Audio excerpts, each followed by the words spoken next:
નમસ્કાર દોસ્તો, શોર્ટમાં તમને બતાવી દઉં કે આજકાલ ભારતીય જનતા પાર્ટીના અંધભક્તોની કેવી હાલત છે. 25 20 વર્ષથી ભારતીય જનતા પાર્ટીમાં હોય, ભારતીય જનતા પાર્ટીનો પ્રચાર કરતા હોય, ભારતીય જનતા પાર્ટીના ઝંડા લઈને દોડતા હોય, અને એમ છતાં પણ ભારતીય જનતા પાર્ટીના ભક્તની જો આવી હાલત હોય તો તમે વિચાર કરો કે આમ નાગરિકની, આમ જનતાની કેવી હાલત હશે. જે રીતે આ વ્યક્તિએ પોતાની વેદના ઠાલવી છે, ખરેખર બહુ દુઃખની વાત કહેવાય કે ભારતીય જનતા પાર્ટીનો સમર્થક થઈને જો એમને આવી પીડાઓ સહન કરવી પડતી હોય તો આમ જનતાનું શું થતું હશે, આમ નાગરિકનું શું થતું હશે, ગરીબ મજબૂર લાચાર લોકો જે છે એમનું શું થતું હશે. આ વાત આ વિડીયો ઉપરથી તમે ચોક્કસ નક્કી કરી શકશો કે ભારતીય જનતા પાર્ટીને તમારે વોટ કરવો છે કે નથી કરવો. એટલે આ વિડીયો ખાસ ધ્યાનથી જોઈ લેજો, 3 મિનિટનો સમય કાઢીને, કે ભારતીય જનતા પાર્ટીનો સમર્થક છે છતાં પણ એમની કેવી આજે હાલત છે. સાંભળો. મારું નામ છે મકવાણા વાલજીભાઈ જેઠાભાઈ. હું તાલાળા તાલુકાના ઘુસિયા ગામનો રહેવાસી છું અને જિલ્લો છે મારો ગીર સોમનાથ. મિત્રો, હું 25 વર્ષથી ભાજપ પાર્ટીની અંદર કામ કરું છું અને ભાજપ પાર્ટીનો અનુસૂચિત જાતિ મોરચાનો પ્રમુખ પણ હું રહી ચૂક્યો છું તાલાળા તાલુકાનો.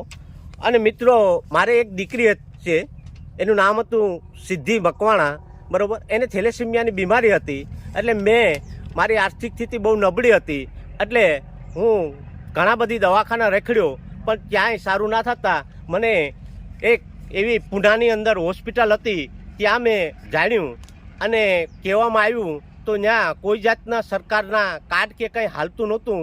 તો મેં મારા લેટર પેડ ઉપર ગોવિંદભાઈ પરમાર ત્યારે ધારાસભ્ય હતા આપણા, અને મેં મારા લેટર પેડ ઉપર તેમને રજૂઆત કરેલી કે મારી દીકરીને આ સહાય અપાવો મુખ્યમંત્રી ફંડમાંથી, એવી મારી નમ્ર વિનંતી છે.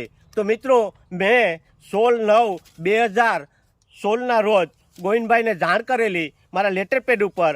ગોવિંદભાઈએ 18/10/2016ના રોજ તેના લેટર પેડ ઉપર મુખ્યમંત્રીશ્રીને જાણ કરેલી. મિત્રો, એટલે મને એવી આશા બંધાણી કે હવે મુખ્યમંત્રી સુધી આ રજૂઆત થઈ છે, અને ત્યારના મુખ્યમંત્રી હતા આપણા વિજયભાઈ રૂપાણી. મિત્રો, તે પછી થોડોક સમય હોઈ જતા મેં આપણા સંસદ સભ્ય શ્રી રાજેશભાઈ ચુડાસમાને 17/5/2017ના રોજ રજૂઆત કરેલી કે મારી દીકરીને આ પ્રોબ્લેમ હોવાથી કંઈક મને સહાય અપાવો, તો 3-4 લાખ રૂપિયાનો આ હોસ્પિટલની અંદર ખર્ચો છે, તો હું મારી દીકરીને ત્યાં લઈને જાઉં. મિત્રો, રાજેશભાઈએ એના લેટર પેડ ઉપર અથવા મુખે ભલામણ કરી અને મુખ્યમંત્રી શ્રી વિજયભાઈ રૂપાણીનું આ લેટર પેડ છે, અને મને કહેવામાં આવ્યું કે 28/9/2016ના રોજ મુખ્યમંત્રી શ્રીને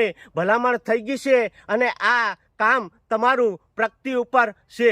મિત્રો, 2016થી મિત્રો 2017ની અંદર મારી દીકરી આ દુનિયા છોડીને વહી ગઈ, પણ આ ભાજપની સરકારે આજ સુધી મને 1 રૂપિયાની સહાય નથી આપી.